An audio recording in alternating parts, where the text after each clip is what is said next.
Pile సమస్యతో బాధపడుతున్నారా? ఇప్పుడు లేజర్ చికిత్సతో ట్రీట్మెంట్ రేంజ్ హాస్పిటల్స్ లో శాశ్వత పరిష్కారం. ఇప్పుడే సంప్రదించండి. నమస్తే, నేను Keshav. Welcome to Suman TV.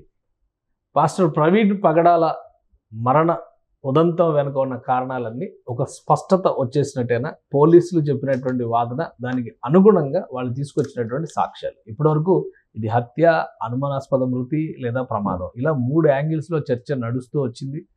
2-3 మతాల మధ్య చిచ్చుగా చేసేటువంటి అంశంగా కూడా మారిపోయింది. ఫైనల్గా మినిట్ టు మినిట్ ఆయన ఎక్కడి నుంచి ఎక్కడికి వెళ్ళారో అనేటువంటి డేటాని ట్రాక్ చేసాం. ప్రమాదవశాత్తునే ఆయన మరణించారు అనేటువంటి కన్క్లూజన్ని పోలీసులు ఇస్తున్నారు. ఇది ఎంతవరకు నమ్మవచ్చు? ఈ అంశాన్ని విశ్లేషించేటువంటి ప్రయత్నం చేద్దాం. మనతో పాటు అనలిస్ట్ చంద్ర శ్రీనివాస్ గారు. నమస్కారం. నమస్కారం అండి. ఈ ప్రవీణ్ ఉదంతం, పగడాల ప్రవీణ్ పాస్టర్, సో ఆయన ప్రొఫెషన్గా పాస్టర్ అవన్నీ పక్కన పెట్టేసి చూస్తే ఒక వ్యక్తి మరణం అనేది ఎప్పటికీ every death is a mystery అంటారు. ప్రతి చావులో కూడా కూర్చుని మాట్లాడుతూ చనిపోతే కూడా అసలు ఏం జరిగిందో అనే అనుమానం వచ్చేటువంటి పరిస్థితులు ఉంటాయి. కానీ ఇప్పుడు ఈ కేసులో టోటల్ సీన్ అంతా కూడా ఎస్టాబ్లిష్ అయిపోయింది. ఆయన మద్యం సేవించడం, బండి డ్రైవ్ చేయడం, ఈ 2 ప్రధానమైనటువంటి కారణాలు అని అధికారికంగా ఇంకా స్టేట్మెంట్ వస్తుందని చెప్పి అంటున్నారు. ఒక కన్క్లూజన్కి అయితే వచ్చేసారు. ఏంటి ఇది, ఎంతవరకు నమ్మొచ్చు? లేదంటే ఆల్రెడీ ఆయన అనుయాయులు కొంతమంది ముందుగానే ఆరోపించారు. ఇది కేసు అంతా కూడా ఒక ఎస్టాబ్లిష్ చేసే ప్రయత్నం జరుగుతుంది, జరిగిన సంఘటనకు అనుగుణంగానే వాళ్ళు కూడా ఆరోపణలు చేస్తున్నారు. ఇప్పుడు చెప్పినటువంటి మాటలు కానీ, చూపినటువంటి ఆధారాలు కానీ, సీసీ ఫుటేజ్ కానీ ఎంతవరకు నమ్మొచ్చు? చట్టానికి కావాల్సింది ఎవిడెన్సే. అది పోలీసులు కావచ్చు, కోర్టులు కావచ్చు. సరే, ఇకపోతే మత ప్రబోధకుడు పాస్టర్ పగడాల ప్రవీణ్ గారికి ఆయన ఆత్మకి శాంతి కలగాలని మనం కోరుకోవాలి. అదే సమయంలో వాస్తవాలకి ముందుకెళ్తే కనుక ఏ కేసు అయినా సరే, ఒక ఇన్సిడెంట్ జరిగినప్పుడు విచారణ చేయాల్సిన బాధ్యత పోలీసులది. పోలీసుల్ని వాళ్ళ విధిని వాళ్ళు నిర్వర్తించేటట్టు ప్రజలు చేయాలి. ఒక ఇన్సిడెంట్ జరిగినప్పుడు ఇది హత్య అన్నప్పుడు ఏ ఎవిడెన్స్తో మీరు మాట్లాడతారనేది ఆ విమర్శించే వాళ్ళని మతాల మధ్య, కులాల మధ్య విభేదాలు సృష్టించడానికి క్రియేట్ చేస్తున్నారు. అటువంటిప్పుడు 145 కోట్ల దేశ జనాభా, లౌకికానికి అనేక మతాలు, వేలాది మంది మతాల కులాలు ఉన్నాయి ఇక్కడ. అటువంటి గొప్ప దేశంలో ఉన్నాం మనం, అన్నదమ్ముల్లాగా ఉంటున్నాం. క్రిస్టియన్ కావచ్చు, ముస్లిమ్స్ కావచ్చు. ఇప్పుడు రంజాన్ పర్వదినం, రంజాన్ శుభాకాంక్షలు చెప్పుకుంటాం. క్రిస్టియన్స్కి మనం పాస్టర్ ఈస్టర్ డే కావచ్చు, క్రిస్మస్ శుభాకాంక్షలు చెప్పుకుంటాం, అన్నదమ్ముల్లాగా ఉంటాం. కానీ కొంతమంది దీన్ని రెచ్చగొట్టే విధంగా అక్కడ చేరి దీన్ని ఇష్యూని పెద్ద చేశారు. అసలు కారణం ఏంటి? శాసన, కార్యనిర్వాహక, న్యాయశాఖలు. ఈ 3 శాఖలు కరెక్ట్గా పనిచేయనప్పుడు 4th ఎస్టేట్ అనేది ఎంటర్ కావాలి. ఇప్పుడు ఈ 3 శాఖలు విచారించకుండా, పోస్ట్ మార్టం రిపోర్ట్ రాకముందే, లేకపోతే ఫోరెన్సిక్ ల్యాబ్ రిపోర్ట్ రాకముందే, వాళ్ళు అన్ని రకాల క్లూస్ టీమ్స్ రాకముందే వీళ్ళే దాన్ని వండి వాడ్చి ఇష్టం వచ్చినట్టు ప్రభుత్వాల మీద పెడతాం, కులాల మధ్య, మతాల మధ్య రెచ్చగొట్టే విధంగా తీసుకోవటం ఎంతవరకు సమంజసమో వీళ్ళు మేధావులుగా, విజ్ఞులుగా భావించే వాళ్ళు ఆలోచించుకోవాలి. అంతే కదా సార్? ఈ 3 నివేదికలు రాకముందే ఇప్పుడు ప్రెస్లో కొంతమంది అంటే ఒకటి, ఇప్పుడు ప్రెస్ ని టార్గెట్ చేయడం ఒక యాంగిల్, సోషల్ మీడియాని టార్గెట్ చేయడం ఇంకొక యాంగిల్. అవునండి. ప్రెస్ సంగతి పక్కన పెడదాం. సోషల్ మీడియాలో మాత్రం ఎవరికి తోచిన విశ్లేషణ వాళ్ళు చేసే పరిస్థితి కనిపిస్తుంది. అవునండి. ఇన్సిడెంట్ జరిగిన తర్వాత దాని సీన్ ఆఫ్ అఫెన్స్ కానీ, జరిగిన ఇన్సిడెంట్ని రిపోర్ట్ చేసేటువంటి క్రమంలో పోలీసు వ్యవస్థకు అసలు ఎంత సమయం ఇవ్వచ్చు? ఘటన జరగగానే పోలీసులు ఏమి దివ్యజ్ఞానంతో చూడరు కదా, ఏం జరిగింది, ఎలా జరిగింది అని వెంటనే ఒక రిపోర్ట్ రాయరు కదా. ఉన్న ఆధారాల దాంతోనే బేస్ చేసుకొని ఒక రిపోర్ట్ రాస్తారు. అసలు ఈ కేసులో బయటకు వచ్చి మాట్లాడిన ప్రతి ఒక్కరు పోలీసుల కంటే వీళ్ళు ఎక్కువ అనాలిసిస్ చేశారు. అదే ఇక్కడ ప్రాబ్లం. ఇందులో ఏమన్నా నా పాయింట్ ఏంటంటే, వాళ్ళు ఏమి అనాలిసిస్ చేశారు, ఈయన ఏం మాట్లాడారు, ఇంకొకరు ఎవరు వార్నింగ్లు ఇచ్చారు, ఏం చేశారు, ఇవన్నీ పక్కన పెడతారు. అసలు ఈ ఇన్సిడెంట్ని ఎంత ఫ్లేరప్ చేయడం వెనకాల ఏదైనా కుట్ర ఉందా, లేదా ఎమోషనలైజ్ అయ్యి ఆయన అనుయాయులు, ఆయన సన్నిహితులు, ఆయన సంబంధించినటువంటి వ్యక్తులు చేశారు అనుకోవడానికి మాత్రమే అవకాశం ఉందా? నేను యాజ్ ఎ లామెన్గా నేను ఏం చెప్తానంటే, నేను కూడా మాస్టర్లో చదువుకున్నాను.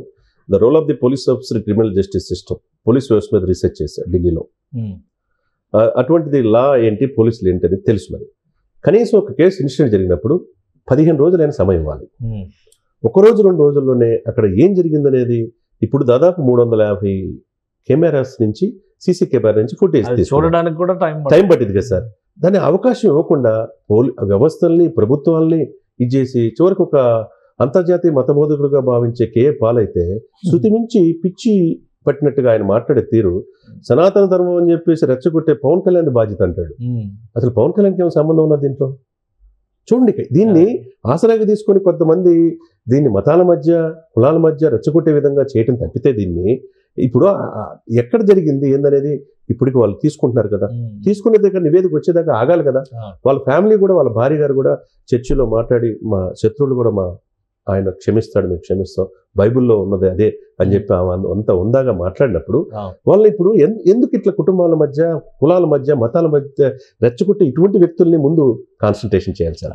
వీళ్ళు ఫేమ్ లో మీరు అన్నట్టు సోషల్ మీడియాలో ఇప్పుడు ప్రచారకులుగా ముద్రపడేవాళ్ళు వీళ్ళు ఫేమ్ కోసం మేము మాట్లాడేమన్నా ఇది ఇప్పుడు ఒకటి, ఇప్పుడు ఒకవేళ ఎవరైనా రెచ్చగొట్టి వీళ్ళ చేత ఈ రెచ్చగొట్టే వ్యాఖ్యానాలు చేస్తే ఒక రకమైన ట్రీట్మెంట్ ఉంటుంది. అవునండి. లేదా వీళ్ళంతటి మీరు అన్నట్టుగా ఫేమ్ కోసం, ఇప్పుడు ఆయన ఎవరో ఒక ఆయన పాస్టర్ అజయ్ అని వచ్చాడు, నెక్స్ట్ నేనే టార్గెట్ అని మరి ఆయనకున్న ఇన్ఫర్మేషన్ ఏంటో తెలియదు, మీడియా ముందరకు వచ్చి ఆయనకు తోచిన సేల్ ఆయన కూడా ఇంకా చాలా విలక్షణమైన విశ్లేషణలు చేశాడు. ఆయన అసలు ఈ మతం ఏం చెప్తుంది, లేదా మత బోధకుడు ఏం చేయాలి, నియమావళి ఏంటి, అవన్నీ కూడా తర్వాత. బట్ ఇలా మీడియా ముందరకు వచ్చి ఎవరు పడితే వాళ్ళు ఎట్లా పడితే అట్లా మాట్లాడేదాన్ని కంట్రోల్ చేసేదానికి ఆంధ్రాలో పోలీసులు సపోర్ట్ చేయట్లేదు, ప్రభుత్వం సపోర్ట్ చేయట్లేదు, మేము తెలంగాణలో నుంచి రేవంత్ రెడ్డి గారి సహకారం తీసుకునేది, రెండు రాష్ట్రాలు చిచ్చుగా మార్చేటువంటి ప్రయత్నం కూడా జరిగింది. అదే పనులు కొంతమంది ఉంటారు సార్, వీళ్ళని ఏమంటారంటే ఐడెంటిటీ క్రైసిస్ అంటారు. ఇప్పుడు అంత ఇష్యూ జరిగినప్పుడు మన మీడియాలో అటెన్షన్ మన మీద ఉంటుందనే ఉద్దేశంతో వీళ్ళు కనపడుతుంటారు. వీళ్ళు సమాజానికి చేసేది కంటే పాపులారిటీ కోసం పరితపించేది ఎక్కువ. ఇప్పుడు పాప అనవసరంగా ఈ ఇన్సిడెంట్ లో ఆయన చూడటానికి వచ్చి ఇద్దరు పాస్టర్లు రోడ్డు ప్రమాదాలు చనిపోయారు. పాప వాళ్ళ కుటుంబాల గురించి ఆలోచించుకోవాలి. వాళ్ళ కుటుంబానికి ఇంత రెచ్చగొట్టే వీళ్ళు వాళ్ళ కుటుంబానికి ప్రవీణ్ పాస్టర్ గారు మత బోధకుడిగా మంచి చేశాడు ఈ సమాజానికని, ఆ కుటుంబానికి మేము అండగా ఉంటామని చెప్పి ఒక్కళ్ళన్నా ముందుకు వచ్చారు సార్. ఇక్కడ వీళ్ళకి అండగా ఉండడం వల్ల బిజీగా ఉన్నారు అందరూ, ఎవరికి వాళ్ళు. దారుణం సార్. అంతే కదా. ఇప్పుడు అంటే ఒకటి ఇక్కడ రెండు రకాల శక్తులు పనిచేసినట్టుగా అనిపిస్తుంది నాకైతే క్లియర్ గా. సో ఇప్పుడు కేసు ఎస్టాబ్లిష్ అయిపోయింది కాబట్టి లీగల్ ఆస్పెక్ట్ లో కేసు విచారణ జరుగుతుంది. ఈ 2-3 దాదాపు ఒక వారం రోజులు జరిగినటువంటి రాద్ధాంతానికి ఎవరు బాధ్యత వహిస్తారు? చర్యలు ఏమైనా ఉంటాయా, లేదంటే ఇక ఆ ఎపిసోడ్ ముగిసింది కాబట్టి వాళ్ళు వదిలేస్తారా? ప్రభుత్వాలు ఇటువంటి వాళ్ళ పట్ల కఠినంగా వ్యవహరించాలా. ఇంకొకటి తప్పు జరిగితే ఇట్లా రెచ్చగొట్టే వాళ్ళని మాత్రం కంట కనిపెట్టుకుని ఉండాలా. ఇప్పుడు ఏం చెప్తారు వీళ్ళు? సీసీ కెమెరాల నుంచి ఆయన విజయవాడ నుంచి బయలుదేరిన తర్వాత, అది హైదరాబాద్ నుంచి బయలుదేరిన తర్వాత విజయవాడ వెళ్ళినాడు, ఎన్ని గంటలకు వెళ్ళాడు, అక్కడి నుంచి రాజమండ్రి మార్గంలో 2 సార్లు ప్రమాదం జరిగింది. 2 సార్లు కింద పడి దోక్కుపోయి రక్తంతో ఉన్నదని చెప్పన్నారు. సరే, సీసీ కెమెరా దొరికింది, మద్యం తీసుకున్నారు, రకరకాలుగా ఎన్ని ఎవిడెన్స్ చెప్తాయి, అది పోలీసులు నిర్ధారించాలి. అసలు పోలీసులు సఫిషియెంట్ టైం ఇవ్వకుండా వీళ్ళే ట్రాక్ చేస్తారు పోలీసులు. ఇప్పుడు వివేకానంద రెడ్డి గారి హత్య కేసులో ఏం చేశారు?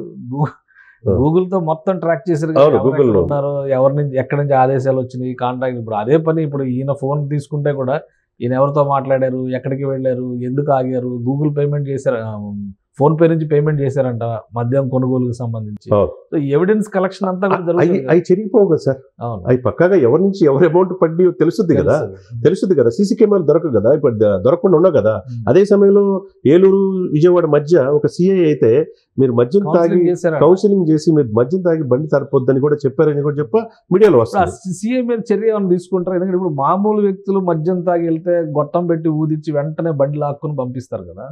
ఇప్పుడు ఈయన ఆల్రెడీ ప్రమాదానికి గురయ్యారు, కానీ మద్యం తాగారనే కండిషన్లో ఉన్నారన్న విషయం కూడా పోలీసులు గమనించారు. బట్ వాళ్ళు వెళ్ళనివ్వకుండా ఉంటే ఆయన ప్రాణాలు కాపాడి ఉండేవాళ్ళేమో కదా. డెఫినెట్ గా ఇప్పుడు ఆయన పోలీస్ అధికారి మీద ఏమైనా చర్యలు తప్పకుండా ఉంటుంది. ఎవరైతే దీంట్లో ఉన్నారో వాళ్ళ ఇమీడియట్ గా ఏం చేయాలి, రిహాబిలిటేషన్ సెంటర్ తీసుకెళ్ళాలి.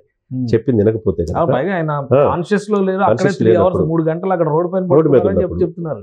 కాబట్టి ఇక్కడ డెఫినెట్ గా ఒక మనిషి ప్రాణం ఏదైనా కానీ మీదైనా నాదైనా అందరి ప్రాణం విలువైందండి. 2 ఆడపిల్లలు ఉన్నారు, భార్య ఉన్నది, ఆయన మతబోధకుడికి మంచి పేరు తెచ్చుకున్నాడు. ఆ వ్యక్తి చనిపోవటానికి ఏంటి కారణం అనేది పోలీసులు విచారించే ఛాన్స్ పోలీసులకు ఇవ్వకుండా ప్రభుత్వాల మీద రెచ్చగొట్టి నాయకుల మీద బురదజల్లి ఇదంతా కులాల మధ్య మతాల మధ్య హిందువులంతా కలిసి రాష్ట్రాల మధ్య అసలు అన్ని వాడేశారు. అంటే అశాంతిని కలిగించడానికి ఒక పత్రిక అయితే గత ప్రభుత్వం నిర్వహించిన పత్రిక కావచ్చు, ఛానల్ అయితే అదే పని ఇది. ఈ క్రైస్తవుడికి ఇక్కడ ఈ రాష్ట్రంలో అసలు రక్షణే లేదని చెప్పినట్టుగా. అంటే ఇది దీన్ని కావాలని దీన్ని క్రియేట్ చేసి పెద్ద చేసిన వాళ్ళకి రెండో యాంగిల్ ఫ్యామిలీ మెంబర్స్ కూడా వెళ్ళారు కదా, సునీతమ్మ వీళ్ళందరూ కూడా వాళ్ళ ఐడెంటిఫై మరణానికి సంఘీభావం చెప్పడం తప్పలేదు సార్. ఎదుటి వ్యక్తుల పైన బురద చల్లడం లేదా అవతల వాళ్ళని నిందించడం అనేది ఇంకొక యాంగిల్. మనిషి చనిపోవటం చాలా బాధాకరం సార్. ఏ విధమైన పరిస్థితులు చనిపోయారనేది పోలీసులు విచారించాలి. అప్పుడు దాకా ఓపిక పట్టాలి. భావ ప్రకటన స్వేచ్ఛ ఉంది కదా, ఇష్టం వచ్చినట్టు మాట్లాడే ఎవరైతే ఐడెంటిఫై చేసి వీళ్ళ మీద కూడా కేసు ఫైల్ చేయాలి. ఎందుకంటే ఇది లౌకిక రాజ్యం, స్వేచ్ఛ ఉంది కదా అనే ఉద్దేశంతో మీరు ఇష్టం వచ్చిన ప్రజల మీద రుద్ది ఇప్పుడు అదృష్టవశాత్తు ఏం జరగలేదు. ఇప్పుడు నాగ్పూర్ లో జరిగినటువంటి ఇన్సిడెంట్స్ లాంటివి ఏమైనా జరిగి ఉంటే మరి కారణం ఏంది? బాధ్యత ఎవరు తీసుకున్నారు? అంతే కదా సార్, శాంతి భద్రత సమస్య కదా. ఇక లా అండ్ ఆర్డర్ చక్కగా ఎప్పటికప్పుడు సమన్వయంతో ఉన్నారు కాబట్టి ఏపీలో ఇన్సిడెంట్ జరగల. ఇప్పుడు రాష్ట్రాల మధ్య ఇచ్చేసి తెలంగాణ అయితే న్యాయం జరిగింది, ఆంధ్ర అయితే న్యాయం జరిగింది, ఇది పోస్ట్ మార్టం సరిగ్గా బయట పెట్టలేదు, ఇవన్నీ కూడా అతి చేశారు, వెనక రెడ్ కార్ ఉంది, నలుగురు ఫాలో అయ్యారు, ఎన్ని రకరకాలు ఎన్నిసార్లు ఎవరు తోచింది గుండెల మీద బూట్ కాలు ముద్రలు ఉన్నాయి, కర్రల మీద రక్తం చుక్కలు ఉన్నాయి. ఇవన్నీ కూడా ఏంటంటే ఇది తప్పండి. సఫిషియెంట్గా నేను ఇందాక మళ్ళీ చెప్పినట్టు శాసన కార్య న్యాయశాఖలు ఎవరు ఇది వాళ్ళు చేయనియాల. వాళ్ళు కూడా చేయనీయకుండా వీళ్ళే ముందు కొంతమంది సోషల్ మీడియాలో అత్యుత్సాహంతో వీళ్ళే తమ్మునైలు చేస్తారు, వీళ్ళే అతి జరిగిందని అంటారు.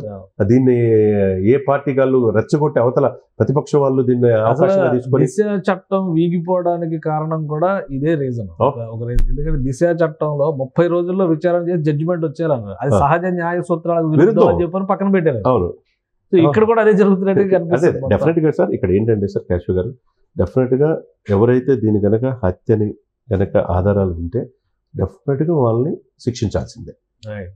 కాబట్టి వాస్తవం ఏం జరిగింది అనేది బయటికి రాకుండానే వీళ్ళు రెచ్చగొట్టి రాద్ధాంతం చేసిన వాళ్ళపైన కూడా డెఫినెట్ చర్యలు తీసుకోవాల్సిన అవసరం ఆ రాష్ట్ర ప్రభుత్వానికి కూడా. రైట్. థ్యాంక్ యూ శ్రీనివాస్ గారు. ఇది ఒక రెచ్చగొట్టేటువంటి సందర్భం, ఒక మరణం ఎప్పటికీ కూడా బాధాకరమైనదే. కారణాలు ఏంటని తెలుసుకునేటువంటి అవకాశం కూడా ఇవ్వకుండా ఒక రాద్ధాంతాన్ని సృష్టించే ప్రయత్నం జరిగింది. 2 రాష్ట్రాల మధ్య, కొన్ని కులాల మధ్య, 2-3 మతాల మధ్య, దేశవ్యాప్తంగా ఇది ఒక సమస్యగా సృష్టించేటువంటి ప్రయత్నం జరిగింది. దీని వెనక ఎవరున్నారు ఏంటి? ఒకవైపు పాస్టర్ మరణం పైన విచారణ జరుగుతూనే ఇంకోవైపు దీని కారణాలను కూడా విశ్లేషించాల్సినటువంటి అవసరం ఉంది. ఇలాంటి సంఘటనలు కనుక భవిష్యత్తులో కొనసాగితే, నాగపూర్లో ఒక ఉదాహరణ చూసాం, ఆ తరహాలో శాంతి భద్రతల సమస్యలు పెచ్చిమీరేటువంటి ప్రమాదం కూడా ఉంది. కాబట్టి దీనిపైన విచారణ జరగాల్సిన అవసరం ఉందని చంద్ర శ్రీనివాస్ గారు విశ్లేషిస్తున్నారు. ఇది special discussion. Keep watching. Suman టీవీలో మీ పర్సనల్ అండ్ బిజినెస్ ప్రమోషన్స్ కోసం కింది నెంబర్కి కాంటాక్ట్ చేయండి.